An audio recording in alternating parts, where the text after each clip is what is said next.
Lipitor! Get in here!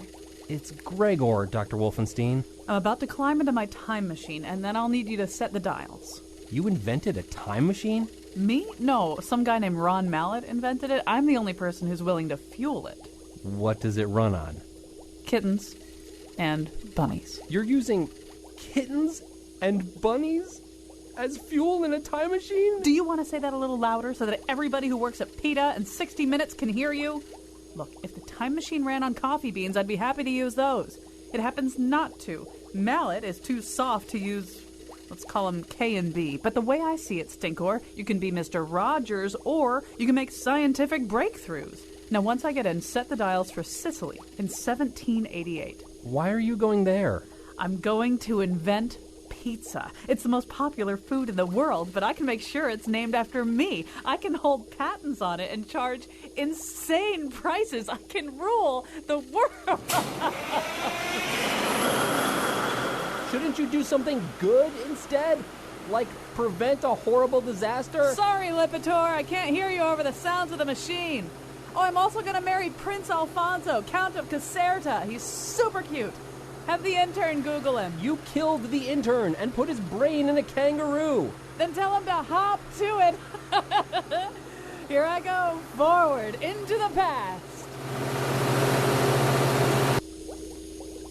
She's gone. But nothing has changed. If this machine worked, the present would be different. Wow, this whole thing made me hungry.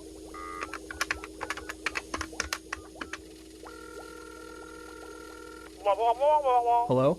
Wolfenstein Flatbread Hut? Can I get a large wolf pie? Roasted peppers, anchovies, and kitten. And that'll be how much? $800. That's great. Meanwhile, let's all listen to this show about time machines and pizza. And now... Hold on. Thank you, and here's your tip. What did we do before we had super intelligent human kangaroo hybrid pizza delivery guys? Enjoy the show. Hi, this is Colin McEnroe. See, usually before we did the time travel thing, somebody would say my name. Today we're doing an unusual thing. We're going to speaking of time machines, we're going to go back to some of our former guests and see what they're doing now. So later in the show, you're going to hear from a New Haven-based writer and filmmaker, Gorman Bishard. You know Gorman. And he's making two different documentaries, one about an abused dog and what that led to, and the other about the history of New Haven pizza. And in just a second, we're going to talk to Ron Mallett, who's a UConn physics professor. But before that, I want to just tell you about something else that we're doing, as long as I have this opportunity. On October 20th, we're going to do a special edition of the show in which we're going to discuss one book, and we're kind of inviting you to join us in a book club. So we're going to read Jonathan Franzen's Purity. I'm telling you now because, you want to have time to get the book and read it. You'll enjoy the show so much more if you have gotten the book and read it, and you'll be able to call in, and we'll have panelists who've all read it, and I think it'll be fun. So anyway, consider this fair warning. October 20th, Jonathan Franzen, Purity. You're going to want to get the book and read it, and then join us on the air for this book club. Now we're going to check in with Ronald Mallett. He's a UConn physics professor, and he is known nationally, probably internationally, as one of the people researching the question of time travel. And one reason we have you here today is that here in 2015, it's the 100th anniversary of Einstein's general theory of relativity. It's also a sad occasion for you, the 60th anniversary, I believe, of the death of your father, which is one of the things that propelled you into this subject area. So for people who don't remember, remind us of that story, why you became interested in the possibility of time travel. Yeah, sure, Colin, because it is extremely important. It explains why I'm also interested in general relativity, too, and why Einstein's life was so important to me. I grew up in the Bronx, and this was from 1945 to 1955, when my father came back from the Second World War. He used the GI Bill to become a television repairman. And he had 4 children. I was the oldest of those 4. Thing is that for me, he was like Superman. He was like perfect. He worked hard, but he had a lot of time for the family. And I felt always like the heir parent. I mean, he gave me all sorts of scientific toys like gyroscopes and crystal radio sets. And he loved to read, so I loved to read. And the thing is that he was a lot of fun, too. What we didn't know was that he had a weak heart. and he died suddenly of a massive heart attack, and he was only 33 years old. And my world just fell apart. I mean, I was completely devastated. I mean, for me, the sun rose and set on him, so for me, it was like the sun didn't even matter anymore. So I actually became a depressed kid. And this went on for about a year, and people were concerned about me. As I said, I love to read, and I love reading science fiction. And about a year after he died, I came across the book that changed my life. It was a Classics Illustrated version of H.G. Wells' classic, The Time Machine. And when I read the beginning of it, it said, "Scientific people know very well that time is just a kind of space, and we can move forward and backward in time just as we can in space." And when I read that, that was a life preserver for me, because I thought, this is it. If I could build a time machine, then I can go back in time and see him again and tell him what was going to happen and maybe, save him. So that became my obsession. And the thing is that, not surprisingly, it was actually a private obsession, because I knew that people were already concerned about me, so I didn't want to tell anyone that I wanted to build a time machine, because even at the age of 11, I thought that probably wouldn't lead to good results. But that was the beginning. The thing is that I even put old parts that my mother had kept from my father's radio and televisions together, and I put it with bicycle hoops and everything that looked like the cover of this Classics Illustrated. When I switched it on, nothing, of course, happened. And I was disappointed, but not discouraged, because it said scientific people know very well. So I knew that maybe I had to learn something about science, but I wasn't sure exactly what. And it was about a year or two after that, when I was about 12 or 13, that I came across the second book that changed my life. We were very poor after my father died. In fact, we dropped from the middle class, and we was really in a state of poverty. So I didn't have the allowance my father used to give me when I would answer his mathematical questions correctly, that is. But my mother was really helping, and she tried to scrape together. And I used to take rags to the Salvation Army to get little money to go to the Salvation Army and buy books. I had a very strong book habit. And the one time when I went in, I saw this book, a paperback, that had a picture of Einstein on the cover. It had Einstein standing next to an hourglass. So even before I opened up the book, I could tell just from the cover that this must have something to do, Einstein must have something to do with time. It's always been an interesting coincidence for me that Einstein died in the same year that my father died, 1955. Now, even though it was a popular book, I didn't have the background to completely understand it, but I did get the essence of it. According to Einstein, the river of time, the flow of it, can be altered. It's not something that's fixed. You can alter the course of time. And I knew if I could understand Einstein, then I would be able to understand exactly how maybe a time machine could be built. So that was the beginning of my obsession with Einstein. So those were the two things. Science fiction of H.G. Wells, I'd say sparked my imagination. And then the knowledge part of it came from Einstein.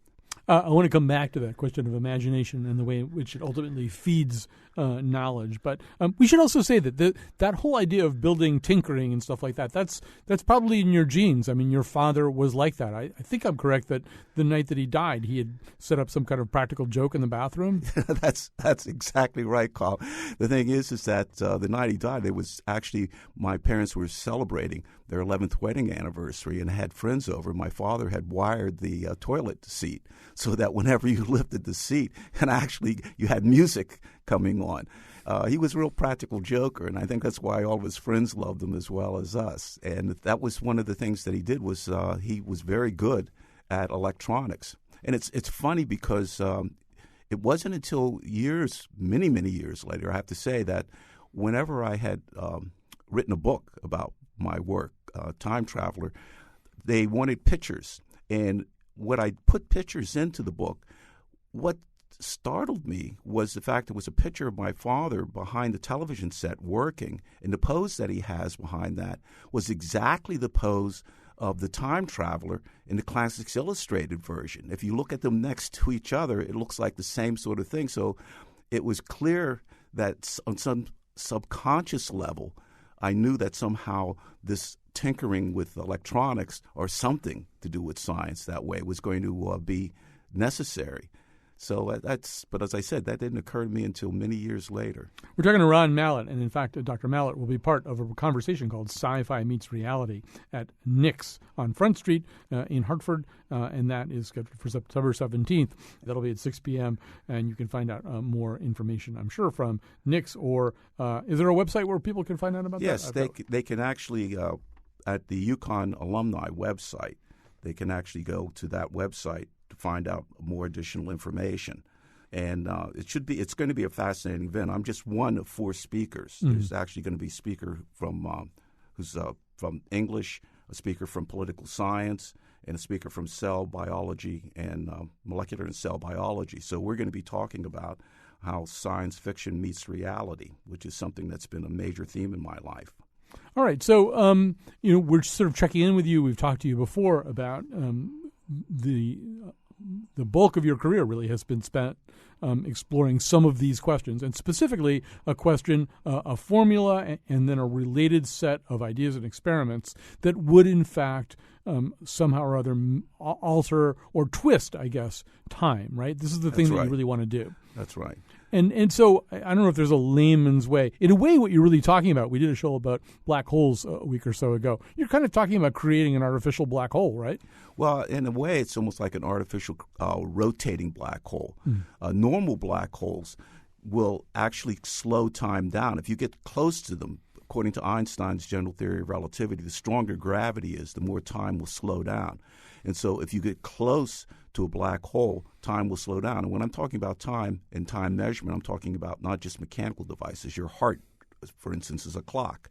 That means your heart rate would slow down the closer you got to a black hole. You wouldn't notice that, but people who were watching you as you got close to the black hole would actually see your heart rate slow down and your metabolism slow down. So you would not age as much as everyone else. Mm-hmm. This would mean that if you got close enough to a black hole, only hours may pass for you, whereas decades may be passing for everyone else. So a non-rotating black hole allows you to have a natural time machine. Turns out that an extension of Einstein's theory for rotating black holes allows a twisting of space and time. And this rotation is what causes loops in time to occur. So if you think of time as going normally from the past, present to the future, if you can create a loop out of time, then you can go from the past, present to the future, but then you've made time into a loop, so you can go from the future back to the past. So rotating black holes allow for the possibility of time travel to the past. And that was known by physicists actually since the 60s, theoretically. Of course, we haven't been able to get out to a rotating black hole to do it, but in principle, that's it. Now, my work was to use a different aspect of Einstein's theory. I mean, everyone's familiar with the fact that matter can create gravity. And that, of course, is the same thing in Newton's theory. Newton's theory, the gravity of the sun keeps the Earth in orbit, and the gravity of the Earth keeps us anchored, and so on. But in Einstein's theory, not only can matter create gravity, but light can create gravity. And that aspect of Einstein's theory is what I used, because if gravity can affect time and light can create gravity, then light can affect time. And that was my breakthrough. And I realized that I could mimic this notion of a rotating black hole by using circulating light. That is to say, to create a light beam that was going around and around and around in a loop. And you can do this. There's actually a device that's called a ring laser that can actually produce that. And I'm a theoretician, I should mention. I use mathematics. Einstein was a theoretician. I use equations to try to understand how the world works. So what I did was to solve Einstein's gravitational field equations, and I found out that circulating light can actually cause a twisting of space and time. And the analogy that I like to use to give people an idea of what this means is that imagine that you have a cup of coffee in front of you, and think of the coffee in the cup as being like empty space, and think of the spoon as being like a circulating light beam, okay? And so you know what's going to happen to the coffee if you stir it with the spoon. It's going to start swirling around. It's going to create sort of a vortex in the coffee. Well, that's what the circulating light beam is going to do. It's actually going to stir the empty space, and it's going to create sort of a vortex in the space. Now, the thing is that you might say, well, how do you see that? Because it's empty space.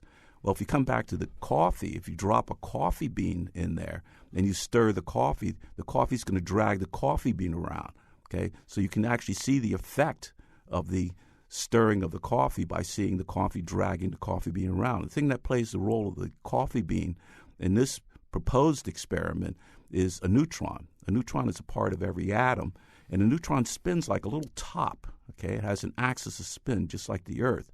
And it turns out that if you put a neutron into the empty space and you turn on the circulating light beam, then as the space gets twisted around and creates this vortex in space, it'll actually drag the spinning neutron around. So even though you won't see directly the space being dragged around, you'll see the neutron being dragged around.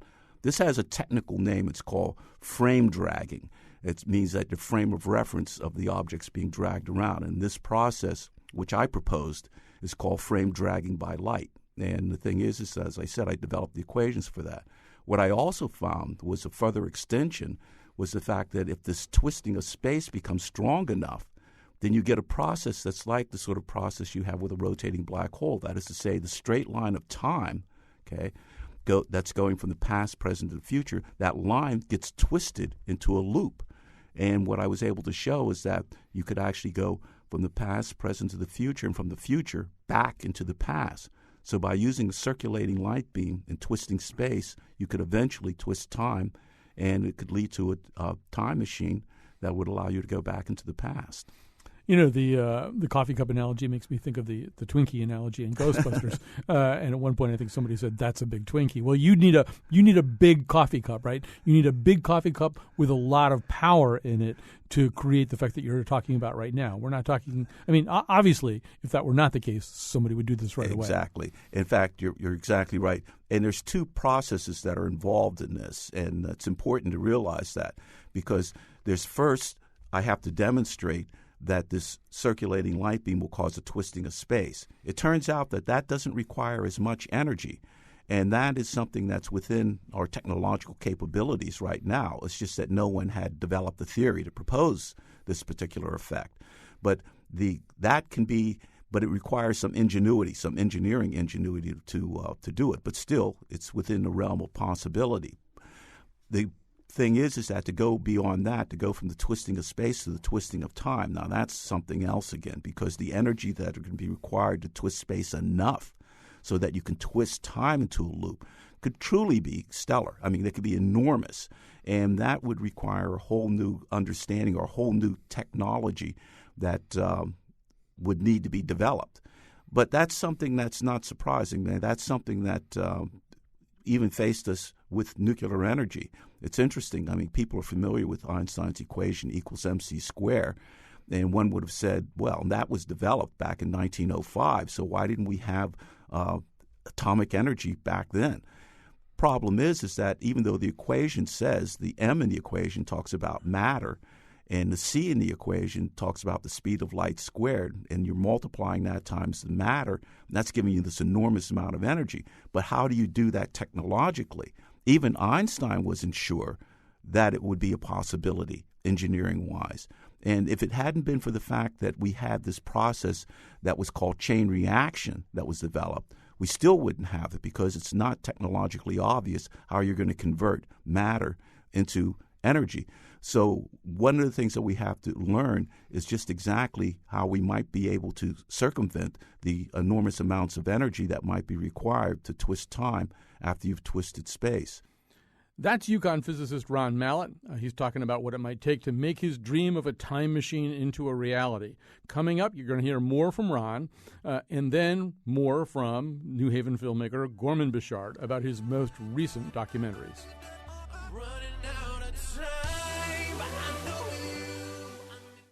You're listening to The Colin McEnroe Show. Right now, we're talking to UConn physicist Ron Mallett about his theories of time travel. He's currently looking for funding for a feasibility study. If you got $250,000 lying around, he'd really appreciate it, so he can take his ideas and theoretical formulas up to the next level. Here's Dr. Mallett.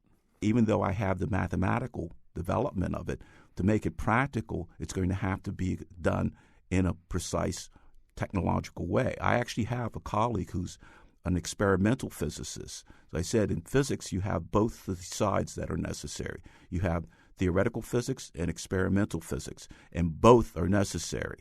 And his specialty is laser physics, and he became interested in proving my theoretical results.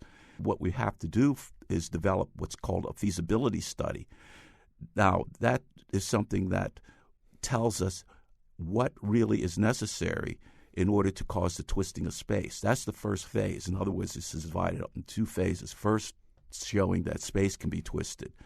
Now, this feasibility study is something that's extremely important. One of the things that people don't realize when it comes to the Wright brothers, a lot of people have this notion that the Wright brothers were these bicycle mechanics who had this inspiration, and they went out and flew a plane at Kitty Hawk. And it wasn't quite as simple as that. As a matter of fact, what they did was real scientific and engineering studies. They actually built a wind tunnel first, a small wind tunnel, and they actually looked at wing configurations in this wind tunnel. That's precisely the way in which one has to do things. So you might say this feasibility study that we're doing is in the analog of looking at wind tunnel. In other words, what's going to be necessary to show that you can actually twist space by a circulating beam of light. We estimate, and this is just a rough estimate, that just the feasibility study alone is going to cost probably about $250,000, and that does not going to lead to a time machine. That's just simply a feasibility study. That sounds like a lot of money, but scientific experiments, real scientific experiments, are very expensive. Sometimes I remind people about the Large Hadron Collider, which people have heard about. This is the collider in Switzerland, and it just recently won some theoreticians the Nobel Prize because of the fact that they discovered what was called the God particle. This is called the Higgs particle, and Higgs was, of course, one of the theoreticians who developed the theory of this. What people don't realize is that Higgs developed the theory of this over 40 years before the result came out.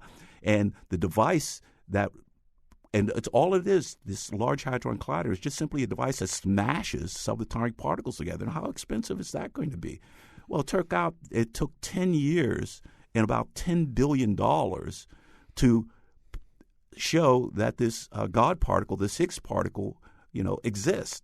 So that's why I said that people need to realize that real science is not something that you see in the movies. Sometimes movies get a lot of the science right, like the one recent movie, Interstellar. But frequently, one of my other favorite movies is Back to the Future. I love that movie, but it is so far from real science. It's just pure entertainment, but it has absolutely nothing to do with real science. So I'm thinking in particular of Thomas Kuhn's Structure of Scientific Revolutions, where he talks about, it's not just knowledge accumulation, that things tend to go to plateau and then zoom up. And that's really what you're talking about right now. In other words, the sort of the static, settled nature of knowledge doesn't really quite accommodate what you're talking about right now. There's probably more theoretical physicists who think this can't happen than think it can happen. So what you're really talking about is one of these transformational moments, as transformational as the development of nuclear energy or heavier than air flight. Right, exactly. That's precisely right. And the thing is that I actually agree with my colleagues, and this is important, they agree with my math and physics, okay? That's important. What they say, and I don't disagree with them, is the fact that many of them say is the technological side of it. They can even see the space twisting part of it as being a possibility, but going from that to the twisting of time, it's going to require this plateau development that you were talking about. As I said, that's going to be necessary. But that, in fact, is what drives us forward, is because we learn something new when we're confronted by a challenge. This happened in the space program. It's happened in the flight, and it happened with nuclear energy. So it's exciting. We know that theoretically, the basis is correct. My work is anchored in Einstein's general theory of relativity, and that's why I take it seriously as well as my colleagues. The other aspect of it, the technological development, is going to require this sort of plateau development. You're quite right. So, if in fact this is the 60th anniversary of the death of your father, that means you're coming up on 70. That's right. And so as you look at the rest of your life, I mean, how obviously you're incredibly invested in this idea. You're invested in it not only because you're a physicist and you're curious and passionate about how the universe works and how this part of the universe works, but as we said from the very beginning, there's this very intense personal connection that you have to it. You know, in the time that's left, if you don't see the breakthrough, are you still going to feel like the pursuit of the breakthrough was worth it all? Absolutely, because to me, the journey is just as exciting as the destination, and in many ways even more exciting. I've had an opportunity to study in an area that it's like being in a science fiction movie, and it's been exciting. And not only that, but what I can do is to share with people not just simply the excitement of what it is that I'm doing, but one of the things that I found is that when I give talks to students and to adults, I try to get them to understand about what they can accomplish with their own dreams. You know, people sometimes forget that it's necessary to have a dream in order to have a goal in order to achieve a goal. And especially when I'm talking to young people, and I have found that this has been very, very effective, is the fact that I was trying to achieve something that has to do with, it sounds like it's completely, science fiction. And I have actually acquired the theoretical background associated with it. And I try to tell them that there's 3 things that are necessary for you to accomplish, to feel like you've succeeded in life. And that is to say, to have a goal, to have a dream. And once you have that, then to develop a strategy for achieving that dream. And then finally, what I call the self-sweat equity, the investment in yourself of the hard work that's necessary to achieve that. And I use my own life as an illustration of that. I mean, I have this dream of wanting to build a time machine. And I knew eventually I was going to have to go to college, but we were poor. So college was not something that was automatically in my future. But I developed a strategy. I decided after I got out of high school to go into the military, the Air Force. This was during the Vietnam War period, and I used the GI Bill, in a sense following my father's footsteps. And then I used that to go to college. And then it was the hard work. It was actually learning all of the mathematics and physics that was going to be necessary in order to achieve this. And I have a stepson that I actually use as an illustration. It doesn't have to do with me. He's a jazz musician, an excellent jazz musician. In fact, he's at New York School for Jazz and graduate school there. And he practices, all the time. His dream was to become a great sax player. But his strategy was to go to good schools. And then the equity, sweat equity. It doesn't matter what it is that you're trying to achieve. You can achieve it if you're trying to do those 3 things. So by using my life and my work, I've been able to share with people the passion that they should be able to bring to their own life and achieve their own dreams. And that's very important to me. And to me, I have accomplished what I set out to do. In a sense, my father, I know, would be proud of what I've been able to accomplish. And I know, and I'm going to have to say this, I'm a religious person, so I do believe that I'll see him again in any case. But the thing is that I would have liked to have seen him in this terrestrial realm. But to me, if I can show people the fact that this is a possibility, there will be people who come after me who will be able to achieve what I have. And I hope to be seen as one of the pioneers. And that will be enough for me. I thought this interview was almost over, but now I have to ask you about this. I'm always fascinated, and there's more and more reporting done about people who are scientists who are also religious people. And there's, I think, a prejudice that some people have that those 2 things are incompatible, that you can't possibly be religious and then be rigorously scientific. We're finding out that that's not universally true. But I would imagine, once again, that there are probably more physicists who are not at all religious than there are physicists who are religious. Well, that's actually, I don't think that that's true. I think that what there is I think that there's a distribution of people that there are actually believers, there are agnostics, and there are atheists. The thing is that sometimes the people that we hear about, the more prominent people that we hear about, they happen to be atheists, but that doesn't mean that that's necessarily so. And so I think it's important for people to realize that there is no real incompatibility between it. It's just that what one feels is whatever one feels is necessary for their own comfort in the universe. And then Einstein himself often talked in very spiritual and even theological terms. He did. In fact, for him, there did exist a God. For him, the God wasn't a personal God, but he actually believed that there was a God, and he actually said, "I believe in the God of Spinoza." That was an actual quote of his.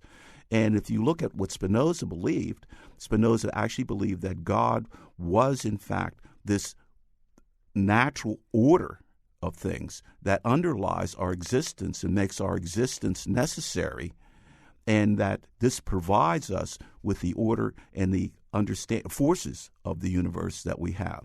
And this is what Einstein believed, and that's a very religious notion. Yeah, he also, I think he said that when you really get down to it, the most pressing question is the universe a friendly place or not, which, when you think about it, is kind of a spiritual question as well. It is.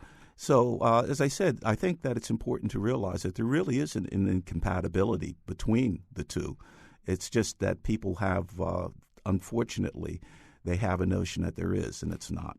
We're talking to Ron Mallett. He is a UConn physics professor. He's the author of Time Traveler, and he will be on September 17th, which I believe is 2 days from now, at something called Sci-Fi Meets Reality at Nick's on Front Street at 6 p.m. We also know that if you have $250,000 sitting around, he would like to have it, so that you can say, when people say, "Well, what's your money doing right now?" You can say, "Oh, well, I gave it to somebody who's doing a feasibility study on time travel," and that sounds more impressive than I put it in municipal bonds or something like that. So give Ron your $250,000, and then very quickly, I know that Spike Lee back in 2008, I think, acquired the rights to your story. So what's happening? How soon is the Denzel Washington movie coming out? Well, it's interesting. Just back in August, I had visited Spike up in Martha's Vineyard, and it was very nice. A pleasant meeting. What happened is Spike has a new movie that's coming out. It's called Chirac. That name is a contraction of Chicago and Iraq, and it sort of alludes to the violence of Chicago being like the violence in Iraq. He was giving a presentation of it, and I told him that I was going to come to see him, and he was there, and we talked about the fact that we're going to get together to talk about what direction we're going to make with the movie right now, because he has written a script with it. That is done. And he's been marketing the script around, or taking it around. I feel that the script needs to have some adjustment, and so we're going to be trying to discuss what to do with that adjustment of the script. So that's where things are right now. It's going to happen, but these things take a long time. Right. We know that time slows down in the event horizon around a black hole, and it really slows down when you're trying to make a major motion picture. That's right. So that's just a whole other experiment in physics as well. Ron Mallett, UConn physics professor and a leading proponent of time travel. Thank you so much for joining us today. Oh, thank you very much, Colin. I always enjoy being here. Mm-hmm. Okay, now coming up, we'll talk to New Haven-based filmmaker Gorman Bechard about his upcoming documentaries on animal cruelty and the New Haven Pizza Wars.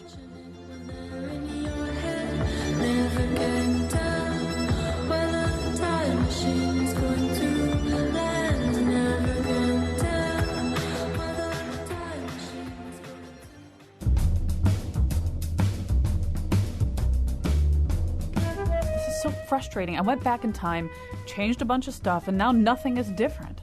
I'm going to write an angry letter to King Kanye and then take it personally to the castle with my jetpack. Today's show was produced by The Big Kid, Katie Tolarski, and me, Kyone Wolf. Our interns are Nate Gagnon and Dan Schultz. Greg Hill appeared in the intro and tweets for us at WNPR Colin. The part of Bill Curry was played by Michael J. Fox. For show pages, articles, and photos of the Faith Middleton Show staff's Mallet River cruise on the Danube in 350 AD, visit our website, wnpr.org/Colin. On tomorrow's show, meet Ben Vereen like you've never met him before. And now, back to Colin. I want to take this moment once again to remind you, October 20th on this show, we're having a book club. We're all going to read Purity by Jonathan Franzen. So that means you, too. I mean, if you're willing to. Anyway, get the book, read it, be part of a very exciting discussion. One of the people we want to catch up with today is Gorman Bechard, New Haven-based novelist, screenwriter, filmmaker, pizza snob, and many other things as well. Before we even talk to Gorman, let's hear a little bit from the trailer of one of two documentaries that are kind of on his radar right now as he makes films. Many of you may remember Gucci the dog and the senseless act of violence that left the puppy scarred for life. They had taken him and strung him up by his neck in a tree, and they were slapping him. And then they got tired of that, and one of the guys went to his car and got some lighter fluid and squirted his head and his neck, and they set him on fire. Anybody who could see what had happened to that dog would have to be moved and would have to speak up or step up or do something. This is a man that was standing on his front porch that didn't know what was coming. It is a 6-month jail sentence and a $500 fine for a man found guilty of beating and setting fire to Gucci the dog. Gucci and Doug James came to the legislature, and that's what started turning the tide. Gucci was our spokesdog. Gucci was the face of animal cruelty in Alabama. All right, that's the trailer from a movie called A Dog Named Gucci, a Gorman Bechard movie. It's already done, and I believe, Gorman, you're actually starting to play at festivals with this, right? Yes, we've started to play at festivals, and we actually have a screening in 2 weeks on the 23rd down in Mobile, which was Gucci's hometown. Yeah, so tell us a little bit more about this story. I mean, the trailer gives most of maybe what you need to know, but what is this the story of? Well, it's the story of a man who just happened to be standing on his porch waiting to sell his house, and he sees this horrible thing happen to a dog a few houses down, and he did something about it. Not only did he save the dog, but when the people who did it, who set the dog on fire, only received slaps on the wrists, he worked for 6 years to change the laws in Alabama. So Alabama's so often looked upon as like the last in everything, or second to last after, not counting Mississippi here. But in this case, it was the 13th state to enact a felony abuse law for animal abuse. So in that respect, it was very much ahead of the curve, and that's all because of Doug James and this dog named Gucci that was always by his side. And Gucci lived for 16 years. I mean, it's basically, he's the Rocky of dogs. I mean, he just rose up and really became the face of animal abuse in the South. And that face, we should say, is a disfigured face. I mean, the dog has a kind of beauty to it, but the scars were permanent, the damage that was described there. And so how did you find out about this? And why did you, you could make documentaries about anything. Why this? Well, after doing 3 rock and roll documentaries, my wife and I were talking a lot. We really wanted to do something that had more of an impact on the world. And our passion is definitely dogs. In terms of, our social passion would be dogs. Obviously pizza, which you mentioned already for me. But and we kept looking for stories. But in every case, it was always like the dog's horribly abused and dies, and they either never find the person or the person gets slapped on the wrist, and that's it. And nothing really ever happens. And my wife had sent me the story actually the day before we were about to go away on our 20th anniversary vacation. And I remember saying to her, I don't want to read this. I don't want to get annoyed before I go, because these things would just end up making me very angry as to, that nothing was happening. And she said, no, read this one. It's got a happy ending. And I read it, and it had a 3-act structure. It had everything you possibly could use for a movie. And we found everyone involved, including Gucci was owned by a 15-year-old runaway girl, and my wife even was able to track her down. And she came, when she talked to us, the amazing thing about it was that she said that night Doug James basically saved her life as well, because he was responsible for getting her off the streets. Why did the people who did this to the dog do it? What was their motivation ever clear? In a nutshell, basically they wanted more from the 15-year-old than she was willing to give them. Mm-hmm. And when she said no to their advances, they wanted to teach her a lesson. So they strung this dog up in a tree and began to beat him and then set him on fire. This is just this kind of. Did you track those people down? Were those people willing to talk to you? One of them had contacted us, but I didn't want to ever give a face to the people who did this. So he had contacted us, and when we did end up talking to him just on the phone, it seemed he was more interested in just getting paid to talk to us. And which again it's not like he was ready to apologize or anything like that. It was more about seeking out money. So it was a conscious decision we never show the face of the abusers in the film. And so the part of the issue was that Alabama, like a lot of states, doesn't have a specific felony law for this. So the original sentence was 6 months in jail and a $500 fine. So this guy, Doug James, my sense of him is that he wasn't a natural, highly experienced political operative or a guy who had a lot of familiarity with the notion of reforming laws. He was a college professor in communications and 58 years old. And, it basically, he had no idea what was just about to happen with his life when he stepped off that porch and ran after the dog. And it was 6 years of work, is that right? Yep, correct. It took them 6 years to pass. Gucci happened in May of 1994, and the law passed in late November of the year 2000. So I think at one point I saw somebody talking about Gucci in the past tense. So Gucci's no longer with us? Correct. Gucci passed in March on my birthday, March 15th in year 2010. So were you able to get footage of Gucci in life? No, not that I could shoot, but we've got tons of. I mean, when we went to see Doug, who is now 78, when we go to interview him. And he says, well, I threw away so much of the stuff. And he said, what I've got is over on my bed in the guest room. So we go into the guest room, and the entire bed is filled with boxes. We spent a week scanning all the stuff that he kept. So I can't even imagine how much he had other than that. And then we see him a couple of days later in his office at the college. He was a professor at Spring Hill College in Mobile, and he says, I found more stuff, and he gives us another 4 or 5 boxes. So we had plenty. We even have Gucci appearing in the film, and they play Annie as the dog Sandy. This, you sort of alluded to this. So, I mean, to the extent that Northerners have kind of stereotypes or mental pictures of people from Alabama, it's probably that kind of sense of rednecks who are maybe not over sentimental about dogs, and who see dogs maybe in a somewhat more utilitarian way as hunting dogs or working dogs.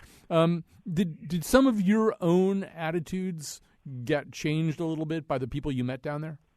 Oh my God, I think everyone has it completely wrong. I will take the Southern hospitality and Southern charm and Southern politeness over Northeastern rudeness any day. And I think that they're a lot more advanced than we give them credit for. And I think we're a lot more backwards in many cases than we have great laws in Connecticut for animal abuse. Most of the time, they're not being used. Most of the time, the police do not arrest. If they do, the prosecutors are not prosecuting. And if the prosecutors prosecute, we have judges to just either nully it or give the person a slap on the wrist. So we are no more ahead of the curve than they are in terms of animal abuse. So what happens next? You've got this film available to go to film festivals. I assume you'd like wider distribution. Well, actually, yeah. We're locking that all down right now. The film actually has this "We Are the World" sort of end song that Dean Falcone here in New Haven got together for me, and with some ridiculous names. I mean, like mega rock stars singing this song. Well, can you mention Can you mention one or two of the names? I'll mention Nora Jones. Mm-hmm. How's that? That's a good name.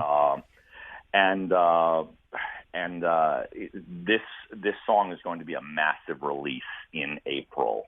With a big publicity push behind it, which was the reason we did the song. And all the proceeds from the actual sales of the song will go towards different animal charities.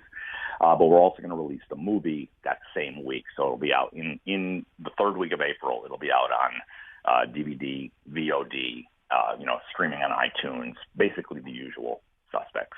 Yeah. So just to switch gears here for a second, I was at Lyle Lovett's concert in Bridgeport about a month ago, and he's up on stage. He started talking about he'd been interviewed for this documentary about New Haven pizza, and he went on. Yeah. It's too bad you don't have footage of that, because not only did he go on about it at some length and discuss it with his band right there on stage, but he changed the set list and sang a special song that was dedicated to New Haven pizza. And I just turned to the person sitting next to me and said, "That's Gorman's movie, obviously." So I assume you interviewed Lyle Lovett for your. Yeah, he was great. He was great. And the thing was, all he knew was Pepe's. So what we did that night was we brought him Sally's as well. And the entire show that night, it was him and John Hyatt. And one of them they would constantly between songs be holding up the pizza boxes and, getting different rounds of applause from the audience. It was a celebration of two of the three great pizza places in New Haven. So this is a documentary. This is not the Gucci documentary. This is a documentary called Pizza, A Love Story that I know has been at least in your heart for a long time, and now it's starting to come together. So once again, give us kind of a thumbnail of this. This is really about, as you say, there are only 3 pizza places in the world that matter. Yes. Basically, and that's the honest to God truth. We all know this for a fact. But it's not just about the pizza place. It really traces the Italian migration to New Haven in the late 1800s because of the Sergeant Locke Company, and how they settled in the Worcester Square area, and the development of these 3 pizza places that are legendary. I mean, when you look at national polls, 100 best pizza places, New Haven will have 3 in the top 10 or 12. I think it was top 11 this year. Actually, we had 3 of them, number 1, 5, and 11. So I mean, it's legendary for a reason. I mean, the pizza is just that good. And I had the last interview with Flo from Sally's, who is the last of the matriarchs. The last of the original owners from one of the 3 places. And we have just amazing pictures. I mean, and the biggest problem was finding pictures of modern from the late 30s and 40s, and that's what's taken us so long. And we finally started finding them, believe it or not, just by buying them on eBay. Right. So I've seen some of the photographs, and it really does look like a scene out of the sort of beginning part of Godfather 2, the earliest. Mm-hmm. So these are kind of old Italian enclave type neighborhoods with these old cars, and there are these 3 iconic pizza parlor names. And the other thing you have photos of, I know, are a lot of, I don't know whether you got to interview Bill Clinton, but you've got Bill Clinton, Ronald Reagan. I mean, this is one of these kind of politicians' rite of passage things to do, eat New Haven pizza. Well, yeah, I mean, for one, Bill and Hillary lived at Sally's when they were going to Yale. Mm-hmm. I mean, they were there constantly. And as was one of Bush's daughters, I think the 2 presidents both preferred Pepe's.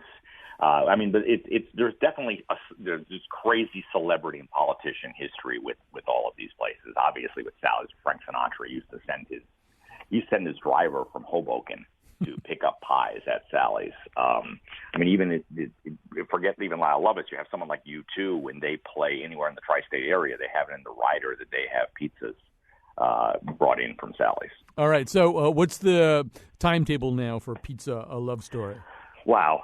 We're hoping Pizza, A Love Story will be ready for our Yale Film Festival, the New Haven Docs, the New Haven Documentary Film Festival in June. Hoping. Keeping fingers crossed. I'm also editing another. I also in the middle here, sort of to give myself a breather from animal abuse. I'm working on a 4th rock and roll documentary as well. So, are you at liberty to say who that's about? Oh yeah. It's instead of going backwards, I went to someone who's brand new and is about to put out her 4th record. A woman named Lydia Lovelace. As we end this thing, we can go out with a piece of music. Why don't you tell us which Lydia Lovelace tune we're going to end this segment with, and we'll drop it in later. If you can pull pretty much anything, I would go with the song Crazy from her second to last record, which is just an amazing alt-country song. Gorman Bechard, great to talk to you. Great to catch up. Gorman Bechard, who is the impresario behind What Were We Thinking films. You just heard about a couple of them. Thanks for being with us today. Thank you very much.